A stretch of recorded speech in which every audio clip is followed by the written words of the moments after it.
anticipatory breach.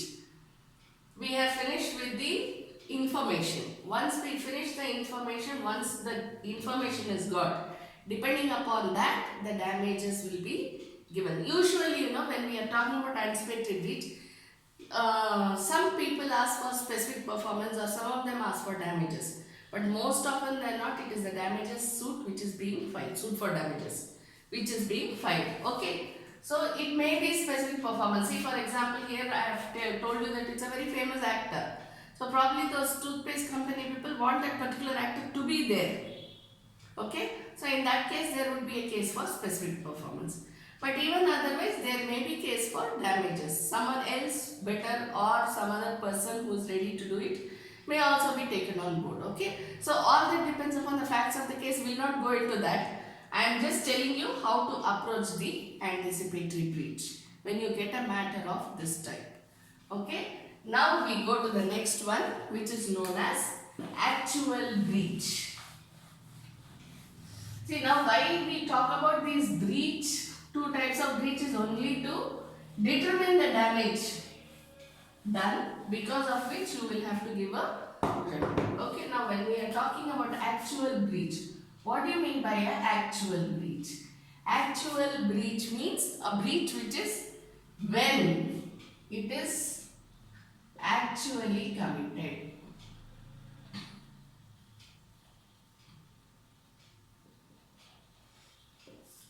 When the breach is actually committed is known as actual breach. See, I was giving you, we will take up the same example so that you will understand what I am trying to tell you. The shooting was on 28 September. Okay. Now we forget about the anticipatory breach, whatever happened.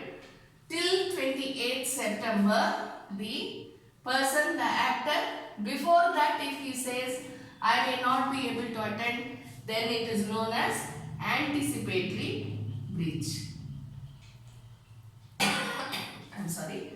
But if on the 28th of September he says, I am unable to come, then it would be actual breach. It will be deemed to be an actual breach. Why? Because it is actually committed on the 28th of September. That is on the date which has been promised. Now we know it. Promise is one of the essential ingredients of a valid contract, right? So that we have already done. Offer plus acceptance is equal to promise. We have already done that. Okay. So now this 28th September, when he says, even though he says, I may come, I may not come on 28th September, that is anticipated breach. But when he does not actually come on 28th, that is known as actual breach. Now actual breach, unless it is accompanied by anticipatory breach, is the person who suffers the breach is entitled to full remedy. Anyone who is the victim of actual breach is entitled to full remedy. Even if it is preceded by an anticipatory breach and then comes on to actual breach. Understand? But when we are talking about anticipatory breach and then coming on to actual breach, anticipatory breach converts itself into actual breach. When it comes to that, again as I already told you, the remedies may differ. How much damages you will give the person is different. Okay? But when it is not accompanied by anticipatory breach, it is an actual breach in itself. Then the person is entitled to the actual remedy. Clear? Now these two types you should remember, because when you get a case, first of all you should know whether it is anticipated breach or whether it is an actual breach before you finalize upon the judgment. Clear? See, when we go through the specific relief act and all that, what we will see are the two types. Remedies to the contract, right? Remedies to breach of contract. You have injunction, you have the specific performance, and you have the damages. These are the three remedies which are available under the specific relief act. So when we go through, we will see the instances when these can be taken up. So you should always remember the anticipatory breach and the actual breach. Okay. Now we go on to the next topic, which is known as remedies. Remedies for what? Remedies for breach of contract. I'm sorry. Number 1, damages. We know this very well. Number 2, specific performance.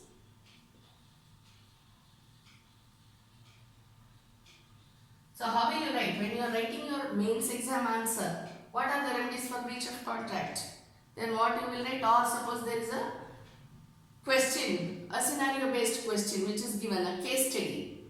Okay, then how will you look at it? If it is written, A causes breach. Okay, and they have given you the description of the contract and the breach. So now what you will decide? You will decide whether it is an anticipatory breach or actual breach, first of all. After you decide upon this, what you will decide? The remedy which is available to the person. This is typically how you will finalize. But while writing this, you will not say remedy to so and so breach is this. What you will say? A shall file a suit for recovery of damages. This is how you will write in your mains exam. Am I right? So how will you write here? It will be suit for damages. Recovery of damages. Suit for specific performance. Okay? Then the next one. Suit for injunction.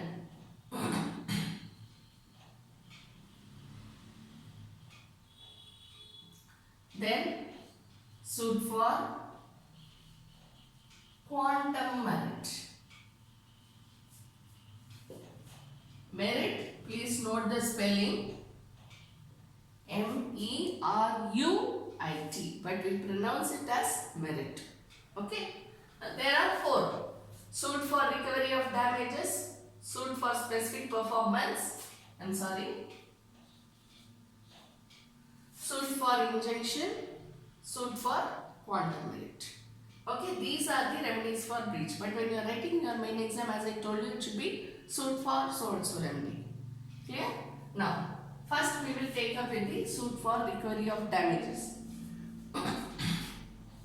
Again, for this, what you have to look at is the damage which has been incurred.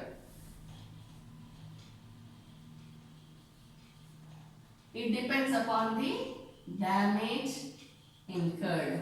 What you have to see? The extent of damage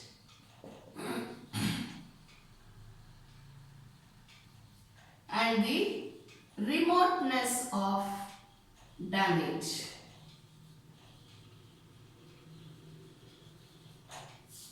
When you read these two, what do you remember? You will remember the law of torts. Am I right? Damages. What is the damage incurred? How will you gauge the damage incurred? You will go back to law of torts, because that is the basis for all civil remedies. Okay. So what you will look at? You will look at the extent of damage caused and the remoteness of damage caused. Now, what do you mean by the extent of damage caused? When you say extent of damage, what exactly do you mean by extent? What do you mean by extent? How much damage has been incurred? See, we will take for example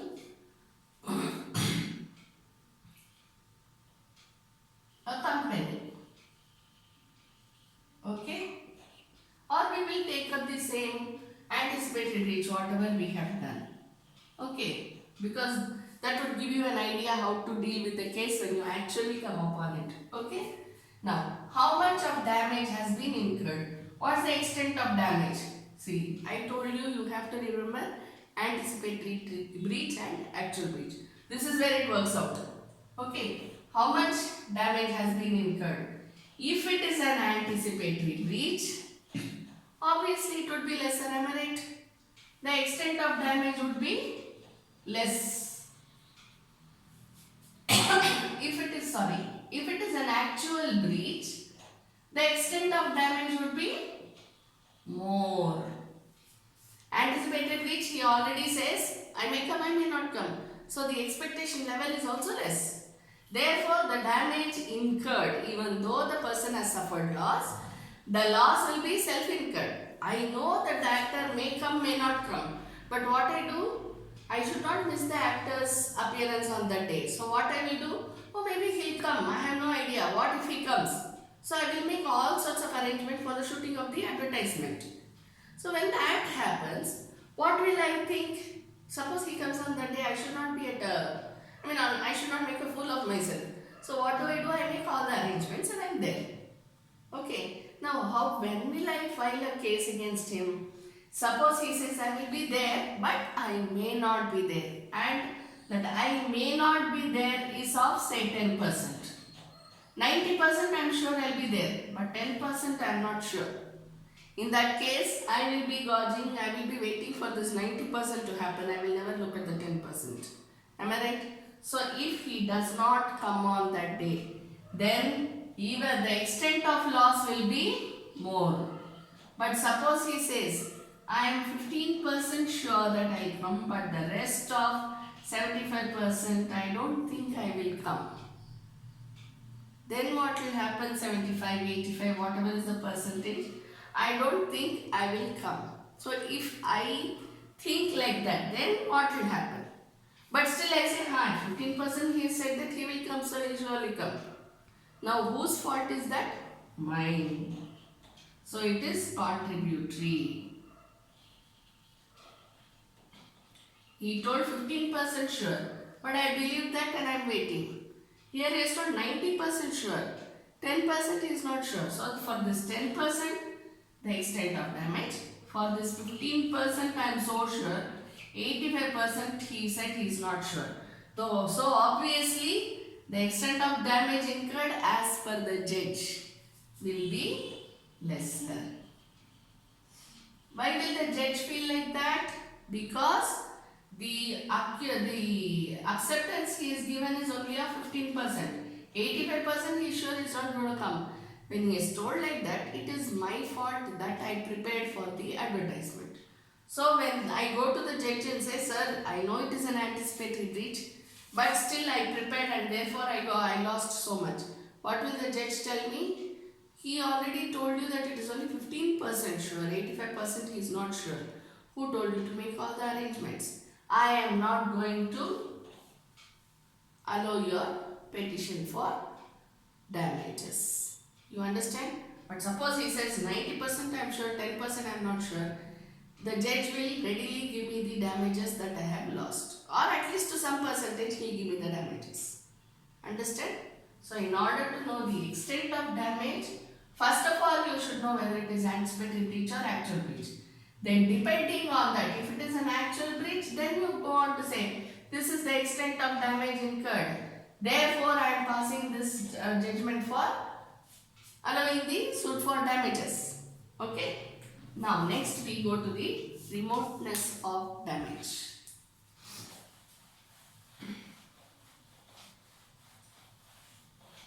Remoteness of damage. What is the meaning of remoteness? Remoteness shows the distance. Distance between what? Distance between the cause and the effect. See, law is more or less philosophy. Almost, some parts of law deal with philosophy. So the same thing you can take up here also.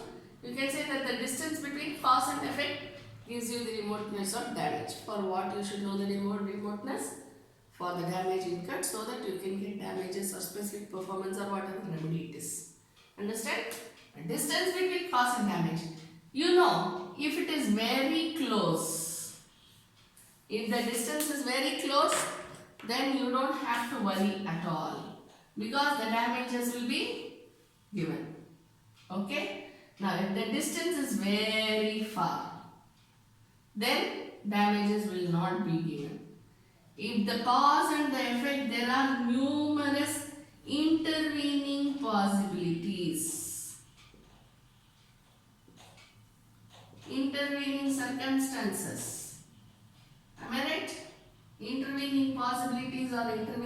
circumstances between the cause and the effect.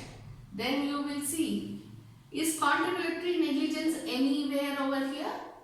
If contributory negligence is anywhere over here, then you will have to decide upon that basis. So when you are talking about intervening possibilities, impossibilities,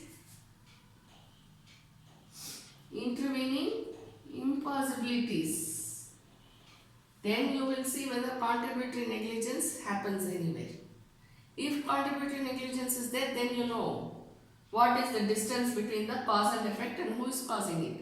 As we already saw, it may be the third party causing the intervening impossibility. It may be the events, it may be a chain of events, anything, or it may be contributory negligence.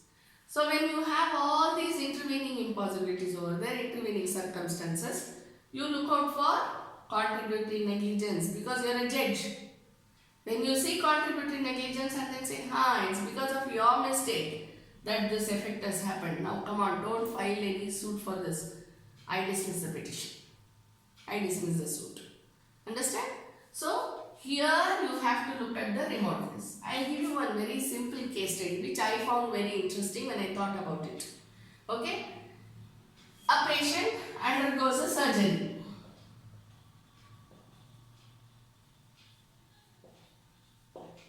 Patient undergoes a surgery. What happens?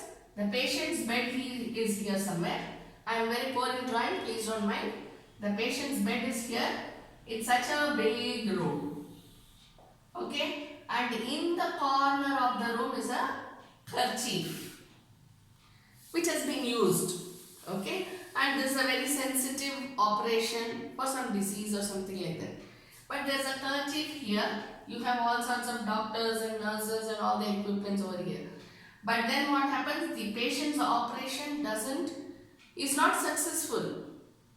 Okay? So when the relatives come asking and then they see the kerchief here and then they say it is because of the kerchief that the infection happened to the patient.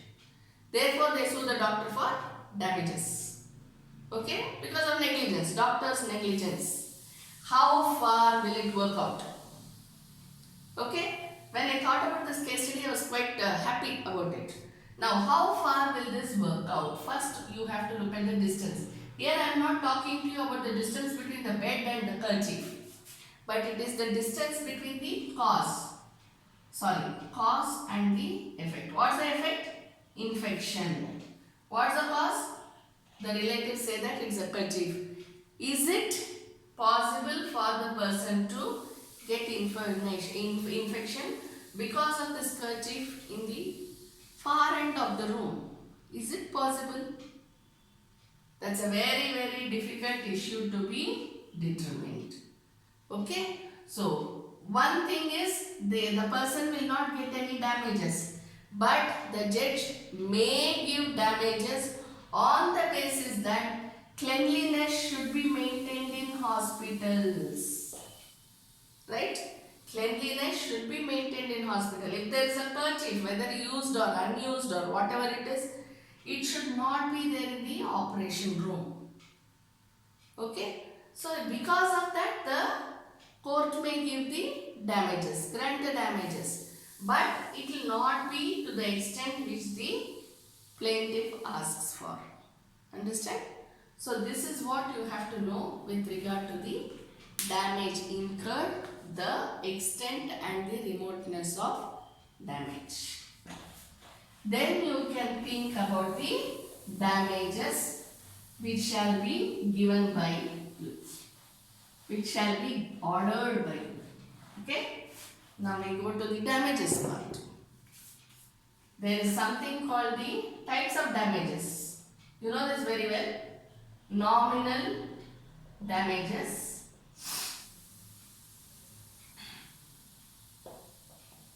or ordinary damages. Nominal or ordinary damages. Special damages.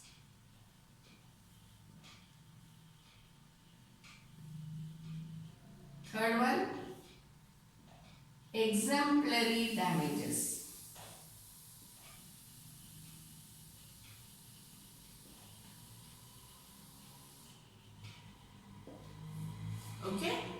Nominal or ordinary damages, special damages, exemplary damages. Nominal or ordinary damages, when is it given? When the damage incurred is minimum. When the damage incurred is minimum, or when the person already has information that the damage will be incurred. So what is going on in your mind? Anticipated breach. Am I right? If the damage incurred is minimum, nominal or ordinary damage.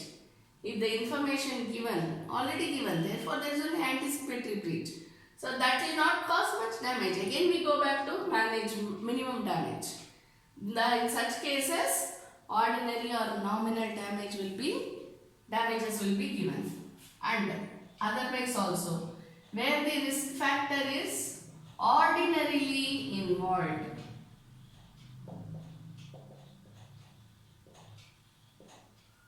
See, if I buy a packet of bread, okay, expiry date will be given on the packet of bread. If I don't use it within the expiry date, I go and file a suit. The judge will say, no, this is not the right thing. But if I use the bread within the number of days before expiry, yet there is some problem in the bread due to which there is an infection which passes on, then I can file a suit for damages. But how much will the court give? Court will give minimum damage. Why? Because the court will say you should have eaten it either on the first day or the second day. I am just giving you an example. Either on the first day or the second day, you should not have kept it for 10 days even though the expiry says expiry date is after 10 days.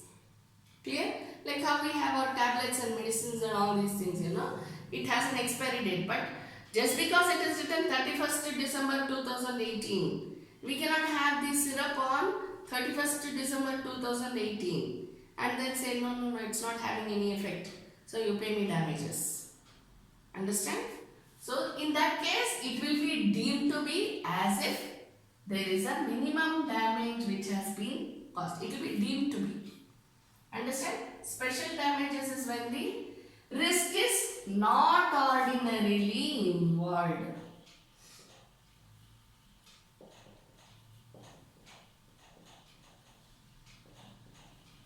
Risk is not ordinarily involved. What do you mean by risk not ordinarily involved? See, suppose I purchase a table. Okay? What is the table supposed to contain? All sorts of legs, and then you have fancy fittings onto the table. There are so many types of tables. Whichever I want to buy, I'll buy. But do I expect that the legs of the table will break as soon as I buy? No. So what do? I keep the table. Suppose it's a small table. I just keep the table on my lap and then I start working. I keep the laptop on the table and I start working. Unable to bear the weight or whatever it is, the table just breaks down. It collapses. Okay. Now this is not a risk which is ordinarily involved. Am I right? Because table is not supposed to collapse under the weight of a laptop. But if it collapses, it is a risk not ordinarily involved. Therefore, I am entitled to get damages. What type of damages will I get? Special damages. Clear? Next we go to exemplary damages. What does it mean? It is punitive in nature. Punitive in nature. Punitive means what? Punishment, penalty. When we say penalty, that is known as exemplary damage. It is too much. It involves something where risk is not involved. Okay? Risk is not at all involved. Second one, the damage caused is to an extraordinary extent.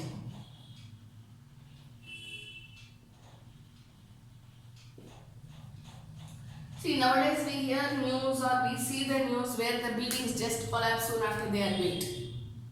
Right? The wall collapses soon after they are built.